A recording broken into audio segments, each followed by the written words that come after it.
So the second thing that I wanted to talk about is a little bit related to paranormal activities. And the thing is, before starting that one particular this second topic of this part of this episode, I want to make clear two things to you guys, all the people who are listening to this podcast. That luckily I was able to invite two people on the podcast previously, and I recorded 4 episodes with those two people. Those two are my friends, but there's a great possibility that I won't be able to call them again on this podcast for a while. So our schedules are not going to match, and they have their own lives. They're busy in everything. So there's a great possibility that the upcoming episodes of this podcast, in most of those episodes, it's all going to be me solo. So it's going to be a solo podcast for a little while. It won't be a full two-way conversational podcast. So cope with me on that, and let's see where it goes. And pardon my English, because it becomes really easy when you're talking to someone, but it's really difficult when you're speaking in front of mic, in front of camera, solo, talking to yourself.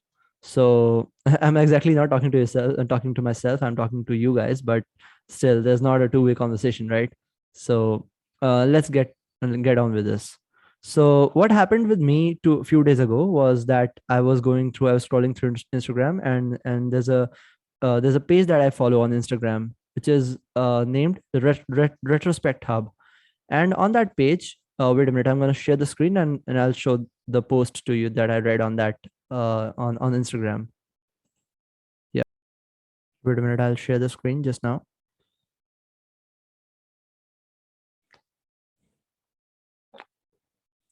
Now I do understand why recording a solo is so difficult, because the thing is that there's no one to talk to, there's no one to carry the conversation in a dynamic flow, and it's really difficult for me to do it right now. But uh, it is going to be okay after a while. Just I just have to make a little bit practice. And there's one more thing that I want to make clear with you guys. The thing is that um, my English is not up to the mark, as you can see, because I'm an Indian, and my native language is not English, it's Hindi. So I'm not really comfortable speaking in English. But there are few listeners of mine who are from foreign countries, from US. There's one listener, I think, from US. And yeah, according to the stats given by my hosting service, I'm not really sure about it, whether there's someone who's listening to me from US or not. But even though there's no one who's listening to me from US, even though there's someone who's listening to me from South India or from Northeast, there are few people who cannot speak in Hindi, and they do not understand Hindi. Even in India, there's only a few limited space where people speak Hindi. So I want everyone who is not a Hindi speaker to understand what I'm speaking in this podcast, and I want to reach those guys, those people. So um, pardon my language, pardon the grammatical mistakes that I do, because I'm not really optimal while speaking English. So yeah, here we go. Well, actually, it is an article. It's an article on that game. It's an article on the Dry Bones. This is the game that I was talking about, Dry Bones. But let's first see that actually it is the same as that thing. So let's see this article first. Let's just see this article instead of saying that post that I was talking about. Yeah, here it is. There's a game named Dry Bones, which involves some paranormal activities to happen, involves a spirit to be included in this game. So this is what the game itself is sort of like a hybrid of one man hide and seek and the midnight game and Bloody Mary. The stakes are high, but the price might be valuable enough to justify it. It all depends on your own wants and desires. Be careful what you wish for, though it's possible that whatever you're summoning here might decide that playing the game isn't fair bargain for what you're asking for.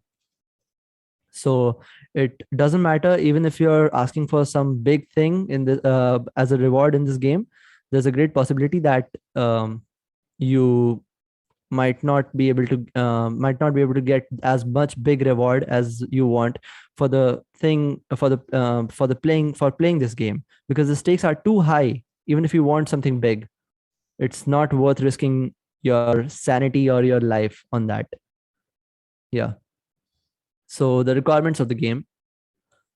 Okay, players. One, principal. There's only one player who is involved in this game, and that is you if you want to play this game, obviously. Requirements: one bathroom, one mirror. There's a flexibility here. The mirror over your bathroom sink will be likely to be the best option, but a hand mirror is also acceptable. Matches. Don't use a lighter. This should be matches, not lighters are prohibited in this game. A timekeeping device. This is technically optional, but highly recommended. The ability to keep time accurately is essential. Okay, all obviously we know that. And instructions. The prelude. Before beginning, clear your house of people and pets. Make sure they know not to come back until the sun has risen the next morning. If the mirror isn't already in the bathroom, place it there. Make sure the matches are somewhere on your person.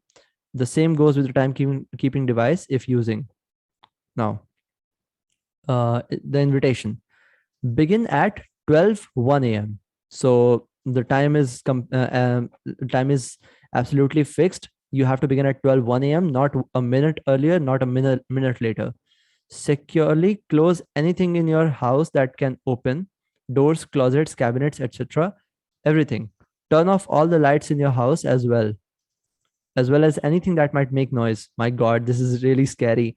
Imagine you're sitting in the house, and nobody's there in the house, and you've already closed every doors, every closet, everything that can open. At the same time, you've switched off all the lights and anything that can make noise. So there's absolute silence, absolute darkness in the house, and you're alone. It's already scary, man. Now, turn off all the lights in the house as well as anything that might make any noise. Unplugging the noise making devices is recommended. Enter the bathroom, close the door behind you. Okay. Everything needs to be closed. Okay. Face the mirror. Face the mirror. If you hear anything unusual, do not proceed. Leave immediately, exit the house, go somewhere safe, do not return until the daylight. So if you start listening something unusual, it means you cannot proceed into the game, and the spirit that you were trying to summon is already there without the invitation. So it means that it's not there for the game, it's there for hunting you. So you have to get away from that house. If you hear nothing out of ordinary, you may proceed. What is ordinary? Explain ordinary over here. If I'm sitting in a home and everything is on silence, it is going to be scary as fuck. And if I listen to any noise, it is going to be like creepy for me. It will be completely unusual for me. I'll definitely go out of the house. Okay. Sixth step. Think of something you want. Think about it hard. Visualize it in your head if you can. Okay, so here we're talking about the reward that we want from this game. Now, light a match, let it burn out. So if the match burns out under 15 seconds, do not proceed, leave immediately, exit the house, go somewhere safe, do not return until daylight. So it means that if the match burns under 15 seconds, it means the spirit is already there and it is going to hunt you. Okay, fine. It's going to hunt you anyway. I don't really see the point of leaving the house over here, by the way, but whatever. Okay, I do understand. For the next in the next step, we're going to be explained why we have to leave house at this point. If the match burns out for at least 15 seconds, you may proceed. Okay. Eighth step. Lie on the ground and speak the words: I am aware of your presence, I welcome you into my home, come now. Nice. So here you've given the welcome, the invitation to that spirit. Exit the bathroom, close the door behind you, go to the biggest room in your house, close the door behind you. Okay. Now wait. If you hear anything other than the low moan and or slight rattling noise, do not proceed, leave immediately, exit the house, go somewhere safe. Do not return until the daylight. I don't really understand the point of this. Like if you're sitting in a home, it is completely silent. Just imagine the kind of stakes that you're taking over here, the kind of risk that you're taking in this case, because the psychological impact of this game is going to be so deadly. Even if nothing comes, and even if there's no paranormal activity in your house, the psychological impact itself is going to ruin the whole thing. It's going to ruin the fucking psyche of the player who is playing this game. Okay, leave immediately. Okay, if you hear a low moan or a slight rattling noise, you may proceed. So it means the spirit is already there. Okay. Run, hide, do it quickly and quietly. Stay hidden until 3 a.m. This is not not as easy as it sounds. Don't let him see you, don't let him hear you, don't let him catch you. Okay. The farewell. At 3 a.m., return to the biggest room in your house, close the door behind you, speak the following words. Thank you for playing, but you must leave. You are no longer welcome. If at first you do not hear any form of acknowledgement, repeat the phrase until you do. You will know it when you hear it. Sleep if you can. When you awake, when you awaken, return to your everyday life. Your price should be forthcoming. Do not play this game again. Okay. So the conclusion of after reading this article that I drew, after reading that post that I drew, is that there's absolutely, like, according to me, there's no possibility. There's a very slight possibility of this happening. But what if something actually happens? What if all these paranormal activities that people generally talk about, and the haunted places that people generally talk about, that paranormal activities take place in these places, is actually a truth? And since we've never experienced those things, we do not believe in those things. But someone who has experienced those things, he is believing in it. So the thing is that at this point, one thing actually, like, mesmerizes me a lot, that I personally find myself to be an agnostic atheist. Like, I'm not really sure that whether God exists or not. There's a 50-50 possibility that I consider of God existing. And here I'm talking about a prime being. I'm talking about someone who has created this whole fucking universe in which we see such complex mechanisms going on. The physics, chemistry, and biology that we study, the complex sciences that we study at this point. This whole mechanism, this whole setup is, if imagine, let's say it is created by someone, then the existence of God is way beyond the scope of human consciousness to understand, right? And so at this point, you consider a 50-50 possibility of that kind of being existing, the existence of God. It's nothing it's nothing related to religion, and I'm not talking about religion over here. I'm specifically talking about the existence, the possibility of existence of a singularity, a being that has created this whole universe, right? So what if I consider 50% possibility of that being existing. So there might be 2 to 3% possibility of some paranormal activities to be taking place in this world as well, right? So it, like, it mesmerizes me a little bit. And so I actually went to see a little different articles on whether ghosts exist or not, right? Whether these paranormal activities that we talk about, they do exist or not. And here's the article that I was talking about.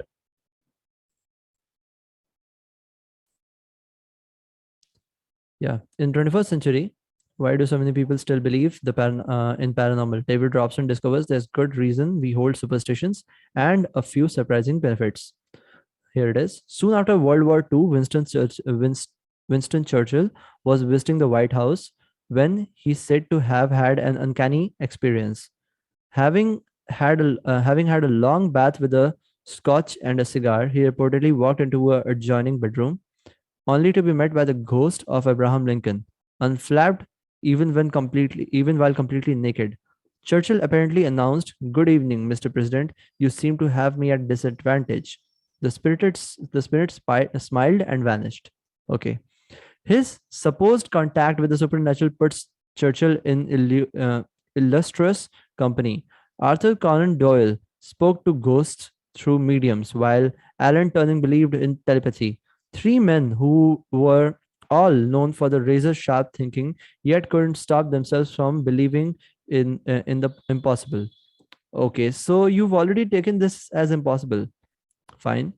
You may well join them. According to recent surveys, as many as three-quarters of Americans believe in the paranormal in some form, while nearly one-five claim to have actually seen a ghost. Wait a minute. Nearly 1 in 5. That's like 20% of Americans believe that ghosts do exist. Okay. Intrigued by these persistent beliefs, psychologists have started to look at why some of us can't shake off old superstitions and folklore. Their findings may suggest some hidden virtues to believing in paranormal. At very first, it should cause you to question whether you hold more insidious beliefs about the world. Some paranormal experiences are easily explainable based on faulty activities in brain. Reports of um, poltergeists. Poltergeists. Well, I don't know the meaning of this word. Let's search it. Wait a minute. Search on Google for poltergeist. Poltergeist. Yeah. No, no, no, no. This is not what I was searching for. Yeah, poltergeists. A type of ghost or spirit that is responsible for physical disturbances. Okay. Now, getting back. Invisibly moving objects seem to be consistent in damage, with damage to certain regions in the right hemisphere that are responsible for visual processing. Certain forms of epilepsy, meanwhile, can cause the spooky feeling that presence is stalking you close by. Um, Perhaps underlying accounts of faceless shadow people lurking in the surroundings. Okay. BBC has written a lengthy and explanatory article on this thing. Okay. Out of body experiences, meanwhile, are now accepted neurological phenomena, while certain visual illusions could confound the confound. This is new word for me. Confound. Reading BBC articles is definitely going to be beneficial for me, I think. Cause surprise or confuse in, especially by not according with their expectations. Okay. Confound. Could confound the healthy brain and create mythical beings. For example, one young Italian psychologist looked into the mirror one morning to find a grizzling old man staring back at him. His later experiments confirmed that the illusion is surprisingly common when you look at your reflection in the half light. Perhaps because the brain struggles to construct the contours of your face, so it begins try to fill the missing information, even if that leads to the appearance of skulls, old hags, or hideous animals. Oh, wow. Man, it never happened with me, by the way, but whatever. It might be a possibility. So, any combination of exhaustion, drug, alcohol, and tricks of the lights could contribute to single isolating slighting like that reported by Churchill. But what about the experiences of people like Conan Doyle, who seemed to see otherworldly actions on day-to-day basis? Protective shield.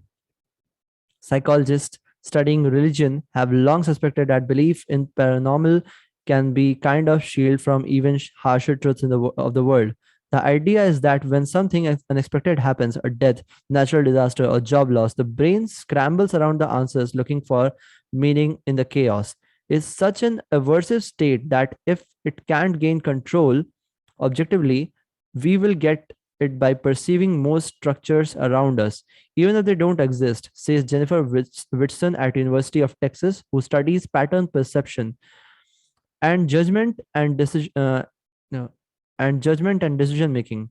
Even simply asking people to remember a time when they felt out of control can make people see illusory forces at work. She has found that included seeing patterns in random movements of stock market. For example, it could also manifest itself by linking two unconnected events, such as belief that knocking on wood for good luck would improve your chance in a job interview. That happens with a lot of people, by the way. Yeah. Anthropomorphism. Okay, sorry. Let's see what is common way that try understands event says. Let's search this one. Anthropomorphism. The attribution of human characteristics or behavior to a god, animal, or object. Attribution of human characteristics. Okay, fine. Anthropomorphism is another common way that we try to understand events. Say Adam waits at Northwestern University in Illinois. So we might think that spirit lies behind a storm or that demon is causing us to get ill, rather than acknowledging that we have no control over the matter. And if a branch is tapping on your window, you might be more inclined to imagine that a ghost is sending you a message. We create beliefs in ghosts because we don't like believing that the universe is random, says Whites.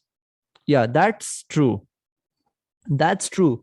I agree with this one particular line from Adam Waits, however it is pronounced. I'm really sorry if I'm not pronouncing it correctly. That the thing is that we know that the universe is uncertain, and the randomness in this world exists on a very vast scale.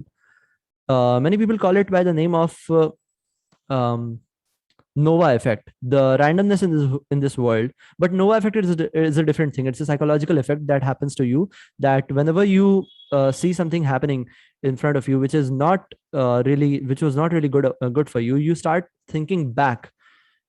Start thinking back in a very like reverse engineering way, where you start thinking for the reason of the for that event to happen, and you start blaming that event that caused this aftermath in front of you, and you start blaming that one particular event that happened to you. For example, let's take a particular situation where, okay, let's not take a particular situation. I'm going to stream a different video on this in this episode right now, from a channel which is named Pursuit of Wonder, which is really great, and I fucking love that channel. You guys should really uh, look different check out different videos from that YouTube channel. um, I'm going to explain about Nova effect in after a while. But let's just see first this article before that. Say waits again. This seems to be more common when we feel less control over our lives. That's true. That happens with Nova effect as well. But the aftermath, the reason, the psychological effect is completely different from this one. Okay, given these strange turn of the mind, might some people be naturally inclined to see hidden patterns and motives? And could this explain why they are more superstitious than others? It's a question that Tapani Rekki at University of Helsinki in Finland has tried to answer for the last few years. He says that believers often welcome this research since they genuinely can't understand why others don't share this worldview. They say that I don't see why other people don't feel what I feel, or believe what I believe. He says, hidden faces. Ricky recently asked skeptics that and believers to view simple animations of moving shapes while lying in a brain scanner. He found paranormal believers were more likely to see some kind of intention behind the movement, as if the shapes were playing the game of tag, say, and this was reflected in the greater brain activity in the regions normally associated with the theory of mind and understanding others' motives. Ricky has also found that people who believe in the supernatural are more likely to see hidden faces in everyday photos. A finding confirmed by another team at the University of who Amsterdam, who showed that paranormal believers are more likely to imagine that they had seen a walking figure in random light displays. Well, this is great. I didn't know the psychological benefits of believing in the paranormal activities. Added to this, Reiki has found that believers may have weaker cognitive inhibition. Weaker cognitive inhibition. Yeah. The thing that I was talking about is that there are different cases that happens in the whole world. There are different paranormal activities that are taking place according to some people. I've never experienced any kind of paranormal activity in my life, but I believe some people that are around me, and they've said they've seen certain paranormal activities taking place around them, and they're not believing in those things, they're actually seeing those things. So if we're talking about seeing those things, let's get to some um, smart overviews that are given by smart conclusions that are given by some people, some scientists, some psychologists, and some people that are around us. Like even in this one that we're talking about, in this one article that we were seeing right now, here she's talking about, and here in this article, the writer is talking about um, the people who are seeing faces on a day-to-day basis on normal objects. They believe in paranormal activities, they believe in paranormal things for paranormal beings to exist, and that's why they're able to see those kind of faces. But what about the people who are not seeing those faces on certain objects, or in certain circumstances, but they're actually seeing those things on a day-to-day basis after a certain, like, let's get to CE5 meditation technique. I've searched it once, like one of my friend once told me about this thing, but I've never searched it on Google. So today is the time. Let's see what happens. Because in this one, he was talking about that uh, there's a way that you can communicate, or you can see, or you can interact with the people who are not from this dimension, or from not from this space time that you exist in. But well, I don't really, I'm a little skeptic regarding this thing, but let's search what actually happens in this thing. Meditation technique, C5 meditation. Okay, let's search for this. So I have an easy way to guide to help you. Let's search what is CE5 meditation. What is, because it's recommending me some Amazon books, and that's not what I want. Still, okay. Demi Lovato is getting over her breakup by contacting aliens. What the hell? Okay. So CE5 meditation technique is to contact aliens, right? Contact apps on Google. I went meditating for aliens. YouTube. What is it? Because yeah, the guy that I was talking about, who I believe and who sees things like that, some paranormal activities around him happening, he is the person, he is my brother. So walks on ghosts. Let's see what Vox has to, yeah, why people think they see ghosts.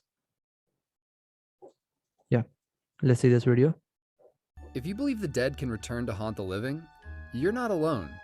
According to one poll, 45% of Americans believe in ghosts, and 28% claim to actually have seen a ghost. They show up in our movies, I see dead people, books, and Bone Thugs and Harmony music videos. As far back as we can trace human life, there's evidence that almost every culture has expressed curiosity about what comes after. Many people believe in them, but is there actually any proof that ghosts exist? Yeah, so that's how they start a video. I'm not really sure whether I'm going to get a copyright issue, because I'm streaming, because this is the first time that I'm streaming videos from different channels on YouTube, and there's a great possibility that I'm going to get a copyright strike and I wouldn't be able to upload this video from this point on. But let's see what happens after this. I went to Buffalo, New York to talk to Joe Nickel, a paranormal investigator who's been trying to answer that question for almost 50 years. I'm the world's only full-time, salaried, professional, science-based paranormal investigator. I'm looking to explain a case, not debunk it, not promote it, explain it. Nickel is a true Renaissance man, drawing from a wide variety of disciplines for his cases. I mean, at one time or another, I've used linguistic analysis. I've used blood pattern analysis, psychological insights. Nearly anything could be used if it would illuminate a particular case. So in the hundreds of cases over his half-century of investigation, has he ever found anything that would make him believe in ghosts?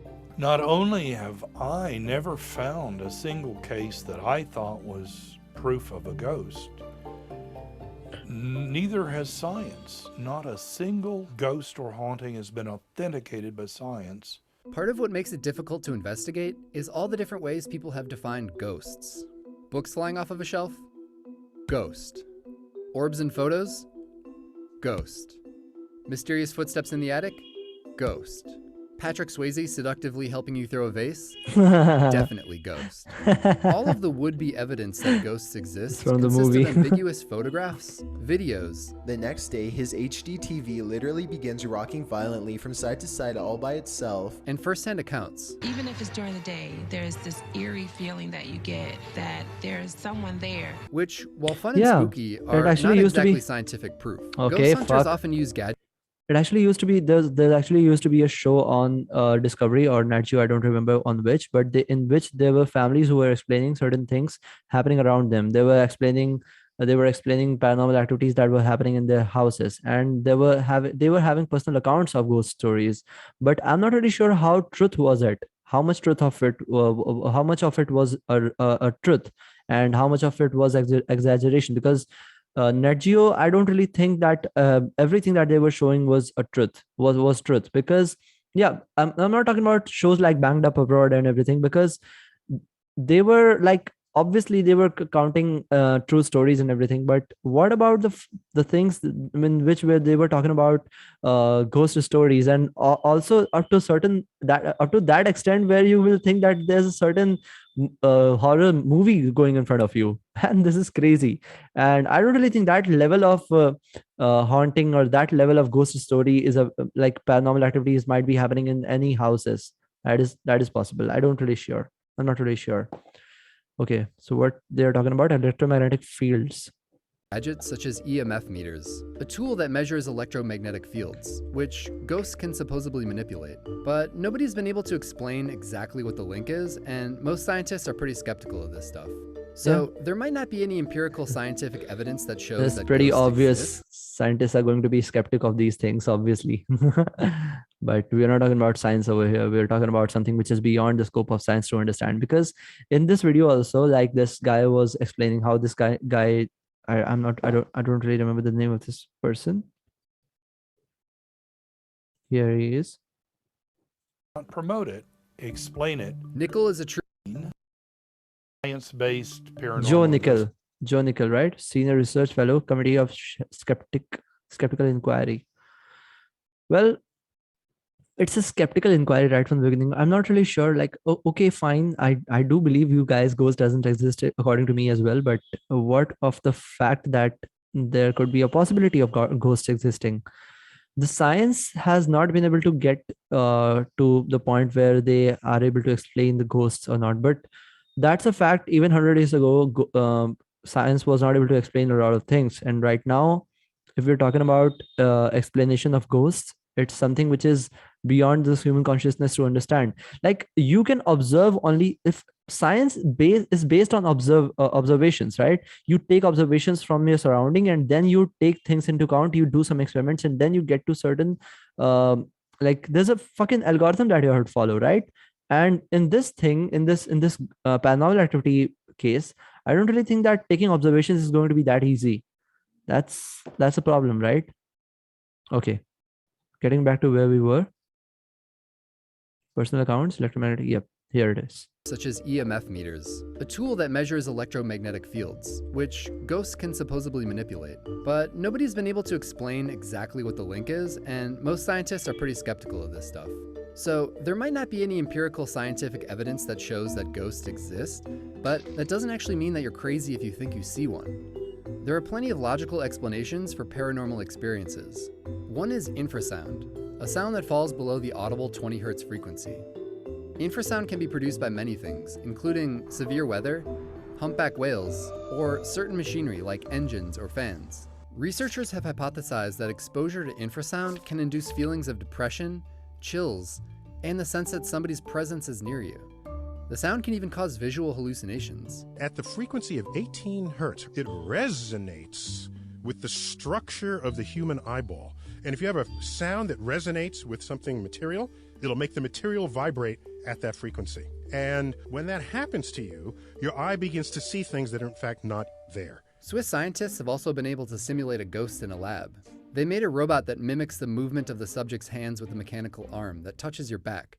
So there might be a possibility that my brother is having the same kind of experience. He is not actually seeing ghosts. He's not seeing any kind of paranormal activity around him, but he is like having all these experiences where he think that he's seeing certain things to happen.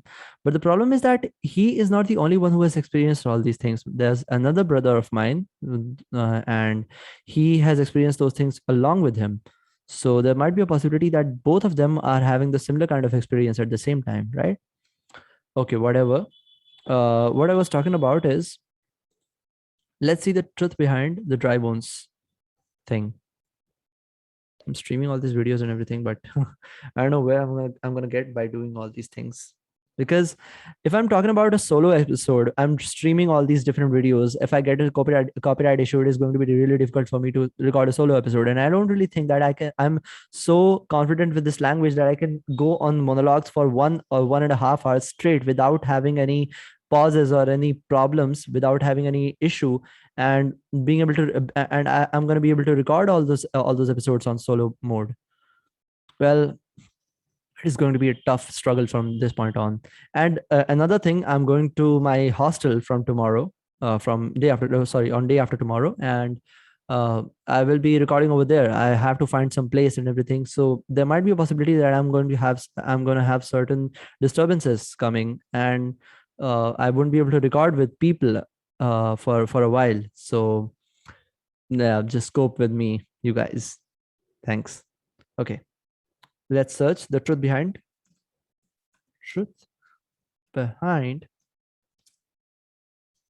things like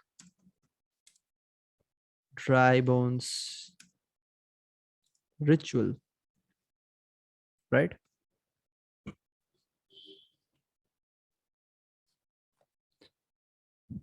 There are certain answers on Quora. Let's see what people say about it. Is the dry bones ritual real?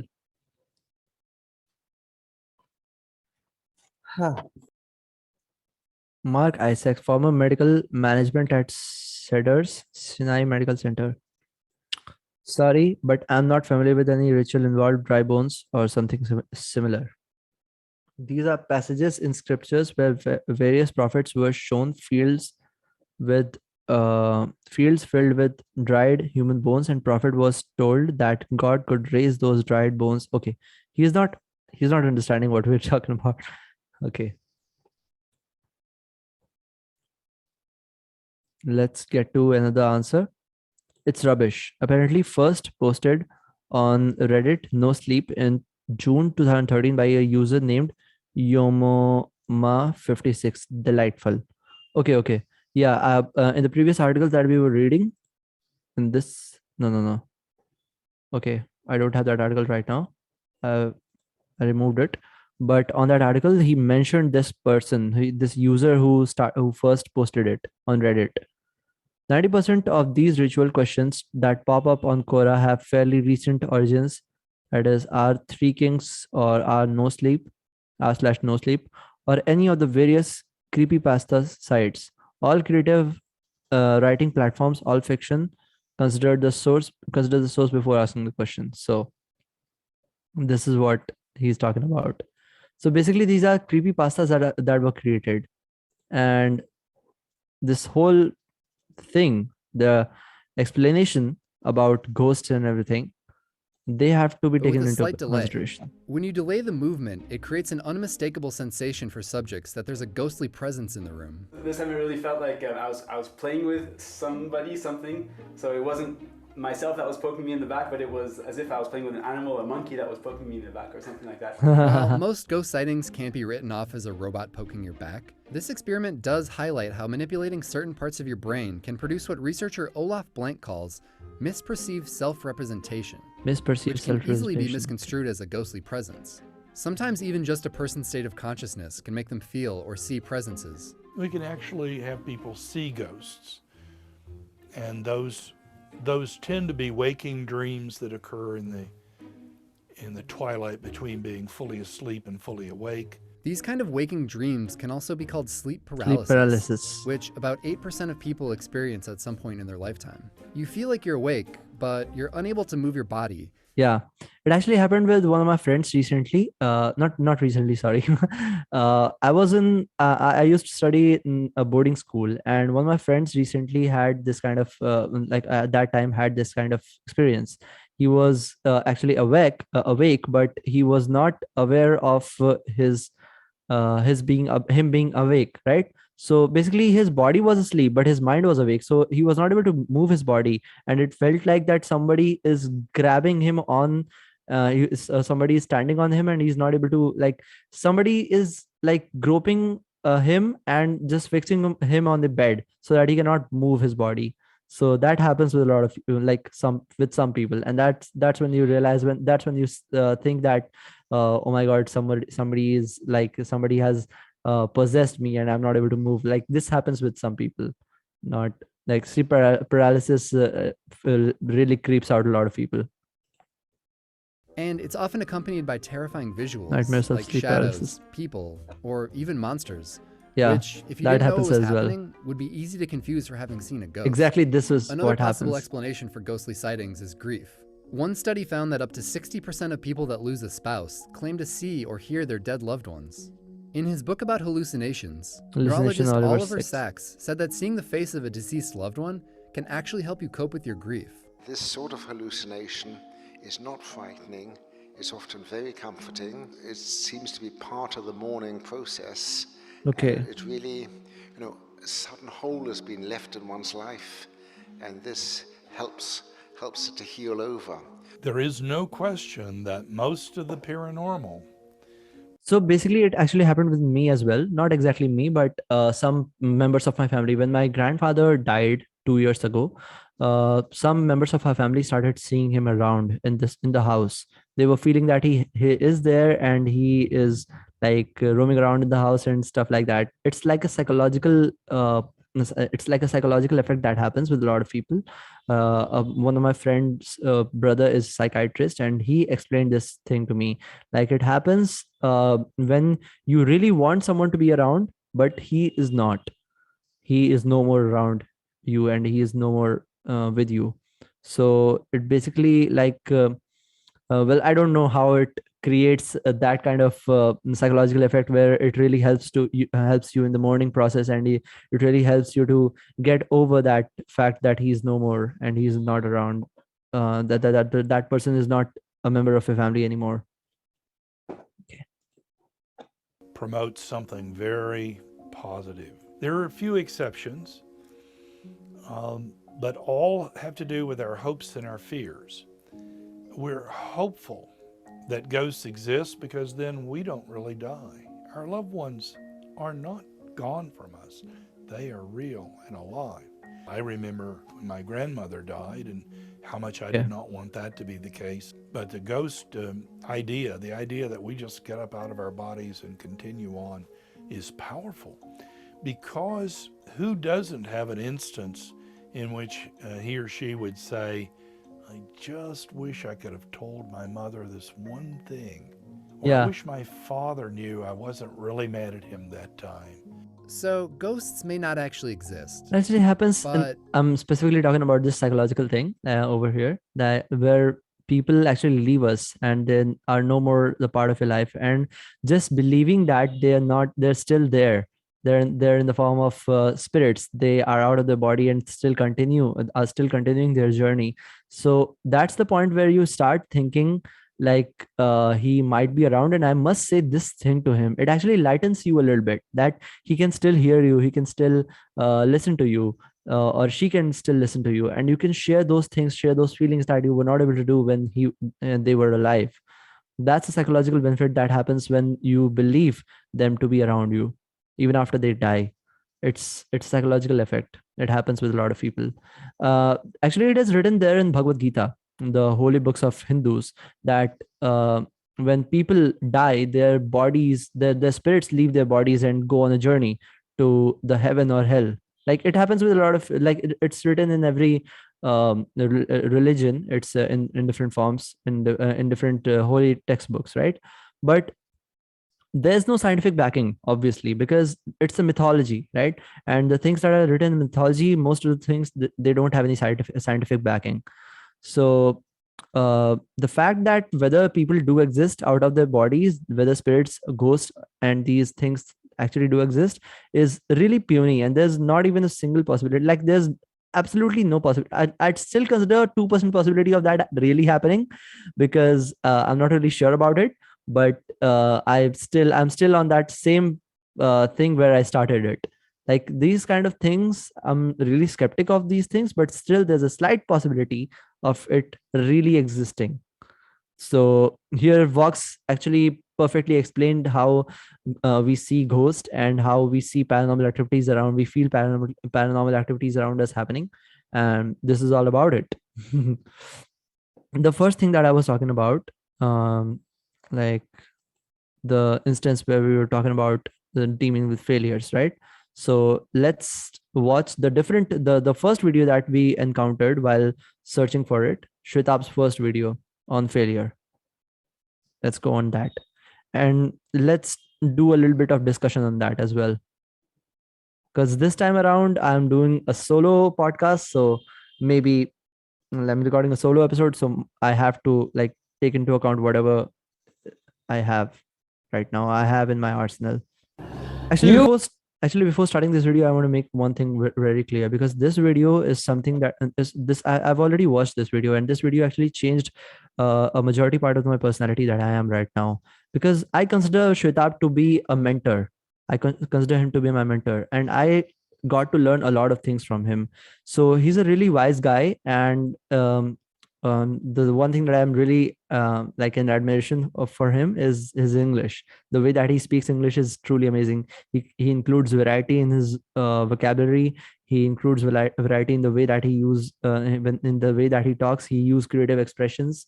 So focus on the way that he speaks. At the same time, let's listen what he's talking about failure. You have messed up. I'm sure you're already doing merry-go-rounds of depression, stress, in short, emotions. I'm going to be practical with you. You currently have two options. One, embrace the clarity. For once in your life, you're not bothered by what's trending on YouTube. You're not dreaming about chatting with girls. You're not amazed and amused by pictures of all sorts of content in them. You are thinking about yourself. You are scared about tomorrow. An enlightened mind shares the same self-awareness. So, first, congratulations. You are on the precipice of finally finding out what the hell is wrong with you. Your second option is to take responsibility. So here, actually, in the first video, he was talking about how you shouldn't be bothered about what society tells you, but and you should focus on yourself, right? So like dealing with failures is a pretty normal thing. A lot of people have it, and how sometimes the failures are not like about a big deal. It's about minor setbacks that we see in life, and how it causes frustration on a personal basis. But when it comes in the contact of society, we face shame and humiliation. But in this one, he's talking about the technical aspects of failure, in which like he's talking about what happens, what is the aftermath of a failure, and how to take that in a positive with a positive approach, not with a negative approach, not by like not by hitting yourself, not by demeaning yourself. Instead of that, try finding a way out of that situation, and understanding and like figuring out the situation that you are in, and how to get out of that, and take the positive, take the like the best road out of it. Which is a mistake. To which you might say, how is that a mistake? The error isn't in the act, it's in the timing. You are taking responsibility not because you have suddenly grown mature. You are taking responsibility because you have been proven wrong, and you have no other option but to shut up. It's the mechanism that your brain is currently deploying to deal with stress. The truth is, your parents, society in general, is on your ass, and the guilt of failure is bothering you immensely. So to get them off, you're going to wear this coat of an obedient child and play alongside any rules for a while. This is all a lie. You're not going to follow this. You will give up at the first sight of normalcy. As soon as you see their behavior change back to usual, as soon as you notice your brain isn't harboring guilt for the failure anymore, you would go running back to those friends, those rituals, to all those escapes, your addictions, to those brilliant tactics of fooling responsibility and climbing on top of that mountain to get that fresh air of degradation. You have done this whole dance before. So let's not do this again. It happens with a lot of people. You get into a repetitive cycle all over again. Whenever you face failure, and even if it is for a competitive exam or any business that you were trying to do, or any, like, let's say the small home exams that are conducted by schools, let's say the half yearly exams that are conducted by schools, or the final exams of any class, let's say any small class test. If you are not performing well, what happens? Like the society, the parents, the family that you live in, like your family starts demeaning you, starts humiliate, like not exactly start humiliating you, but I'm actually getting a little bit demonizing them, but that's not the truth. The thing is that they start scolding you. What happens is start harboring the guilt of failing, right? and not exactly failing, but still, even if you were trying to achieve a pretty decent mark and you were not able to get over there, you just got the passing marks, or you just got a mediocre marks. What you do is start harboring guilt, and because of that guilt, you think that I'm going to do everything with a perfect in a perfect pattern from this point on. But what happens is that as soon as that guilt gets out of your brain, you get back to what you were doing before. It happened with me a lot of times because I was not able to perform well in my class tests or in my exams when I was a kid, when I was in school, and I still don't do that. But at this point, it's not because of the repetitive pattern. I'm trying to do something different over here, as you can see. But before, when I was in, before that, when I was in school, the similar thing actually happened with me a lot. The reason that I started following Shwetab is because everything that he says is pretty relatable to you, right? When like most of the things that he's talking about over here is is the target audience might be the people who are in 20s or the people who are in like late teens, but I used to relate this when I was a 14-year-old kid. So let's see what he's talking about next. But in later in the video, he is going to talk about a lot of things which are amazing. There's a poem that is written by him as well. Let's see what he's talking about that in the poem. In the initial 2 weeks, instead of suddenly acting all responsibly, why not take some time off? You are already thinking. So, you are in that territory for which you never really found any use for before. The territory called self-discovery. Right now, out of despondency, you want to be alone because of nobody and nothing left to blame. You are bound to ask some questions, do some soul searching. So allow me to strictly tell you which streets you mustn't visit. Don't waste your time with sentences that begin with I wish, what if, and if only. What's done is done. You want to change something? Future is the only thing left. The second street is called making compromises. Stay away from making any decisions in this state of emotional upheaval. You know for a fact that you are emotionally unstable right now. Making decisions should be strongly voted against. Third street is called listening to others. You're going to hear comparisons, assessments and reports on your abilities done by others, suggestions by your loved ones and from those doing. Well, I disagree a little bit on this point. I not completely disagree, but like add something more to it. This thing. Sometimes what happens with people who have faced failure, they have to take a decision right at that point. For example, let's say someone who has been preparing for UPSC and he was not able to crack the exam in his final attempt. What is he going to do from this point on? Obviously, he has no place left to go from this point on in the field of UPSC. He cannot give another try. The only thing that is left is to start a different job, start a different career, do something else, right? With his life, try for PCS examinations or anything else, right? Or let's say for someone who has been given UPSC exam for 2 years and he has given 2 attempts and he has more attempts left to give, but he still, after failing that one particular exam, he has to take a decision whether to go in the same field, whether he wants to try for UPSC all over again, or whether he wants to continue with his life in a different state, right, in a different field. So sometimes it happens that you have to take decisions. It's not just that you cannot take decisions and you have to give a time for yourself and everything, and you have to get out of that state. It takes up a lot of time to get out from the state of a failure, right? So that is something which is a little bit, I'll go a little bit skeptic on this point, but still there's still a lot of things a lot of things are there to come. And he's going to add a lot more things into this. Might be a possibility that later in the video, whatever I've just said will you're going to feel meaningless for that. Okay. Doing apparently great in their lives and are now going to counsel you. Stay away from Mr. and Mrs. Know-it-all because they don't know you. Unless their questioning begins with queries about your personality, inclinations, sure, give them a chance. But in any case, if they begin with suggesting you careers that you have no interest in, tune them out. Start thinking of interstellar travel with Anne Hathaway. All they want is to feel better about themselves. You know what the greatest hit of self-importance is? To have somebody ask you how they should live their lives. This question simply implies that one giving the solution is living a perfect life and is intelligent enough to guide you. That is the thrill a lot of people live for, and not altruism. Again, That's true. A lot of people give you suggestions because they think that they are living their life perfectly. And if you start asking those people that what to do with their lives, what you start asking suggestions with people from people, they will have this kind of superiority, like the feeling of superiority, that they have everything, they have their lives figured out, and you are the one who has to figure out your life. So you want to like um I don't know, like you are asking the suggestions from them. So basically you are implying this fact that they have figured everything out, and they are living a better life than any other human being that is around you. So you don't have to give that kind of chance to the people who don't really deserve that.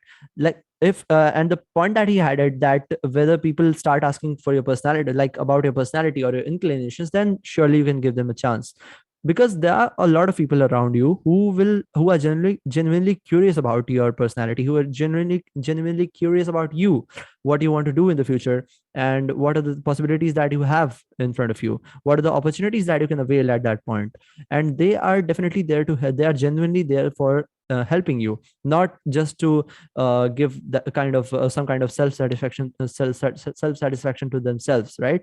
So you should give chance to those kind of people. And that's what he's implying right now in this video. You are confused. Stay away from making any decisions or people who might influence you to make a decision, Right. even if they are doing so politely. One big example is parents. Parents have great intentions but are the worst at expressing them. Fourth Street is called beating yourself. Tell me one thing to learn from depression, and I would agree to live in a state of perpetual misery. Self-imposed negativity is the perfectly wielded weapon to I love the way he used humor while explaining something which is really crucial. Tell me something which tell me one good thing to be learned from depression. I'm ready to live in the state of perpetual misery. Like the thing is that you constantly start beating yourself, and that is something that most people do. He is very simply saying over here that you don't have to do this, and he will obviously explain certain things, like how not to do that, and what is the reason that you shouldn't be doing that, shouldn't be beating yourself. But the fact is that you have a very low self-confidence after facing failure in any field, and that's the point where you are not ready to listen to anything, because that's the point where you have a lot of self-doubt in yourself. Like when I was not able to crack IIT, I had this feeling that my brain is so dull that I cannot even fucking solve 5 to 6 mathematical equations. And that is completely lie. That is a complete lie, because I used to be the best in my classes, in my class when I was in school. And after that, when I got out, when I was studying, when I was coaching, used to solve a lot of problems from JEE Advanced, which are really tough. But the fact is that I was not able to crack the exam, not because I was not smart enough. The reason was simple, because I was not familiar with the questions enough. I hadn't practiced enough. That's the reason. So instead of giving yourself a self-doubt, you have to try to understand this fact that obviously I'm getting a little preachy over here, but the fact is that all you have to do is just understand that what were the points where you actually where you should have made a little more effort instead of like laying back a little bit. So that is something that most people don't do. And here saying this really easily, that what you have to do is just not beat yourself for that, and things like that. It's really easy, but it doesn't happen with a lot of people. And the things I love the way that he was love the thing that he was talking about parents. In case of parents, it happens with a lot of parents. They try to, what happens is that whenever you're preparing for something, whenever you're working on a project or anything like that, parents attach a lot of expectations with you. And when you're not able to fulfill those expectations, what happens with parents is they become a little skeptic or of your abilities as well. Some parents do that. Not all the parents are not like that. Some people are really smart, obviously, but they become a little skeptic of your abilities, and they start giving you advices for your betterment instead of understanding what are the inclinations that you have, and what are the possibilities that you have according to your personality, according to your interests, or uh, like let's say what are the Okay, you get my point, right? I don't have to explain it all over again. I'm just repeating myself right now. To kill this grand opportunity to finally find some answers about yourself. So, back to solution one. What you are considering an episode of depression is a gift. This failure has brought you this gift. It's a slap of reality. What do I mean by that? One, you are scared about the future. You are almost hopeless. And the reason for that is you are disappointed with yourself. You don't trust yourself anymore, which is why you're ready to listen to anybody. So let's consider the possibility that you take somebody's advice and roll out that plan for you. Even in that case, you will be the one who'd have to do all the work, manage, learn, and walk in that new direction.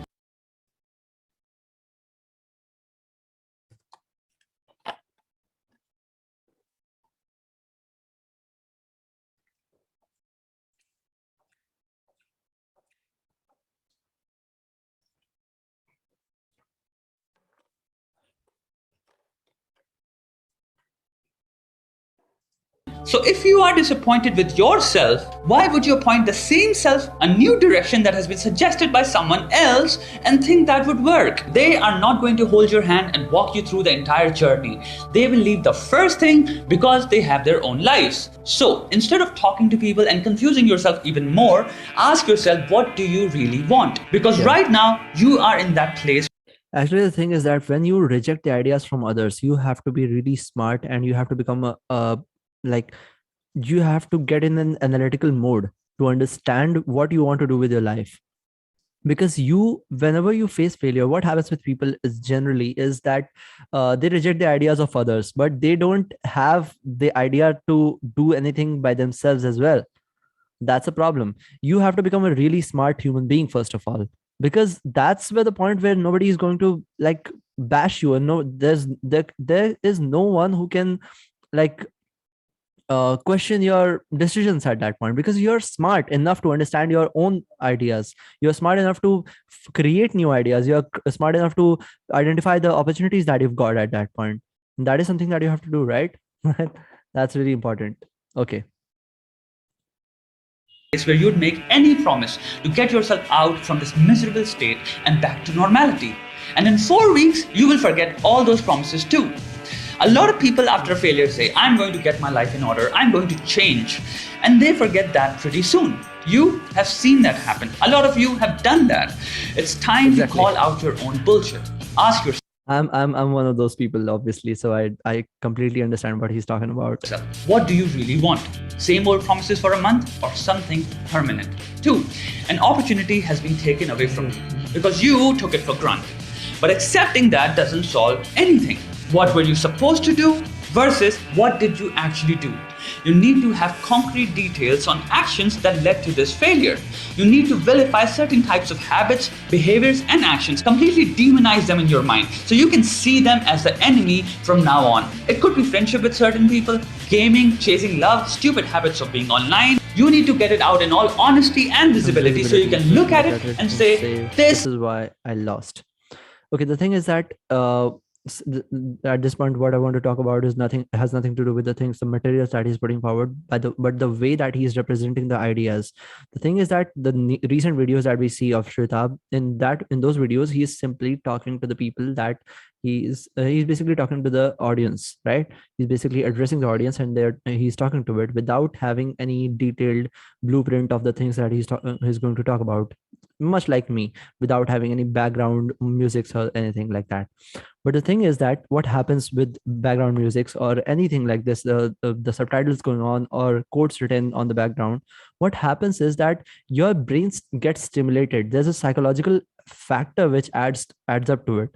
And what happens is that you start focusing, you get a little more focused. You, in one of the videos of Shwetab, one of the old videos of Men Sutra, he was talking about the surrounding affects your psychological behaviors. And you get more focused when you have those kind of surroundings around you, that kind of surroundings around you. So that's what you have to do. Like I'd suggest this to Shwetab if he is listening to this podcast, and obviously he's not, but if in future if he ever listens to this bit, what he needs to do is create this kind of I wouldn't say the exact same kind of this exact same kind of framework, this kind of not getting the word, sorry, but what he has to do is just include a little bit variety in the way that he creates videos, so that people still obviously the content is evolving at an amazing rate and I fucking love it, but I'm not talking about that. I'm talking about the way that he's representing the ideas. He needs to create get back to the way that he used to do it, so that people are ready to listen to the way that he listen to the things that he's speaking, and those are really amazing things, obviously. So it's a suggestion for you, Shwetab, if you're listening to this. Is why I lost. 3. How to know you're on the right track. How to keep yourself from regressing back to the old chum. Here's the solution. Treat this failure as an epoch or a reference point in the periodization of your life. So now we have 2 personalities, before failure and after failure. If any time you find that the choices you're making daily look exactly like from before failure, you're going to fail again. It's that simple, BF and AF. If you want to succeed, your AF has to look nothing like BF. 4. So what do you do right now? Actually, it is a quote that is written by it's a quote from Dr. APJ Abdul Kalam. Maybe, I'm not really sure from whom the quote is, but it's a quote that if you, it's not exactly a quote, it's a theory. It's like a speculation that has been drawn. Like, if you are the same person tomorrow as you are today, the surroundings that you have, the results that you're getting out, or whatever that you have right now, is not going to be different from tomorrow. That's it. So you have to change yourself, you have to change the personality. But the thing is that after failure, people do not change their personality. That's not true. Failure, obviously he's saying over here that you have to like evolve your personality, and that is really necessary for you to do in order to become better, in order to like survive the competition that the outer world is having for you. But it doesn't happen because of failure. Most people change their personalities after failure, but the fact is that people only change their personalities if they change their surroundings. And in order to change their surroundings, they have to be in a very calmed state of mind to understand what is wrong with the surroundings that they're living in, or what is wrong with the content that they're consuming, or what is wrong with the things that they're doing in their day-to-day lives. And that doesn't happen after failure. It happens when you're in a really, I wouldn't say happy mood, because if you're happy, then you don't need to change that. You don't really feel like changing the whole scenario. But it happens when constant analysis of your personality, constant analysis of the surrounding goes on along with you. And it happened with me when I got into my college. I don't really think why did that happen when I was in college, but might be due to failure. Might have happened that my subconscious played a little game with me, because when I was in my college, when I was in this college that I'm studying in right now, I didn't want to get into that. As I've told you in the beginning of the episode, that I wanted to get into IIT and I was not able to, and I was not able to crack the exam. And I wanted to get into MIT after that, and I started doing some things, and I started consuming a lot of content, as I was listening to a lot of podcasts before that. And I used to watch videos like this. I used to watch different YouTube videos like Shwetab's. But so these were the kind of content that I used to consume a lot. But I don't know since when it started creating a different kind of effect on my mind, that it changed my personality a little bit, the way that I think and the way that I represent myself. So, and obviously I'm not on some sort of epitome right now, but I have this journey going on, which I was not having earlier. Let's continue with the video. Manage practical reality and your psychological well-being. In short, become mature. Self-blaming, victimization, hurting yourself is pointless. Pushing yourself towards stress will affect your mental faculties and only affect adversely in decision-making abilities. Rather than aggravating the situation, think of what you can achieve to tomorrow. Think of how I can contain this, how I can reverse the damage. Sure, the fire isn't going to burn forever, but you can always use it as a memory. Never forget how you are feeling right now. This is the awakened you, conscious, aware, careful, fretful, and angry at the self. 5. Lastly, individuality. You are alone. Here it begins the poem that I fucking love. There's a video which is specifically dedicated to this poem, where he recites the complete poetry, and it's really amazing. You guys should really listen to this. No matter how many friends you make, how many stops you take, whichever directions you may go, whichever seeds you may sow, your path has to be walked by you. You are alone. Your friends are semblances of noises that fill your head. With no activities left, you reach for love to hide from that dread. But the dread wouldn't go, and it will keep coming back until you finish the journey yearning for your steps. Your friends will most definitely go. Move on and dispassionately remember what you used to be a long time ago. Your love will increasingly invest in the diversification of her interests. Your role in her history will be long forgotten and summarized in instances of jest. For you do not realize the series of now you have abandoned, some for sleep and some for entertainment. And you couldn't even see until they brought you down to your knees. You are alone. So rise and retrospect to find your way. There is a tomorrow every single day. Indulge in hearing the sounds of your pain, lashing out in anger. They ask for change. It's time to forego the remains of the maimed. What's lost is lost, will stay lost in the reserves of unpraised. It's not the man in you, but the titan you need to now embrace. So rise, my brothers, and take back everything you've lost, nothing less and everything more. But stop falling for traps of temporary happiness, friendship utopias, the insignificant thrills of falling in love every time a girl texts you back. You are alone. You either finish the journey or you stay lost your entire life. This is what I fucking love. So this is what I was talking about. The thing is that it's like a motivational video, right? And I used to watch a lot of motivational videos back then. But the thing is that no motivational video can help you if you don't have the similar kind of motivation from popping up from inside you, right? And there's also one more thing. Like if we're talking about motivational videos, Shwetab has also created a lot of motivational videos in the past.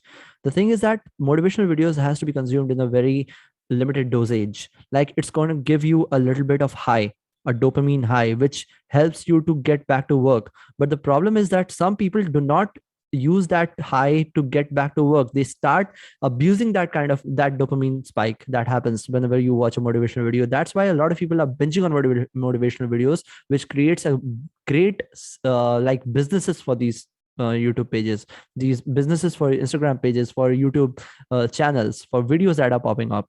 So that is it for today, guys. And I don't really think that there's anything more to talk about. These were the only things that could have been really amazing if I had someone to talk to about all these things. But let's see when will I get that kind of facility with me.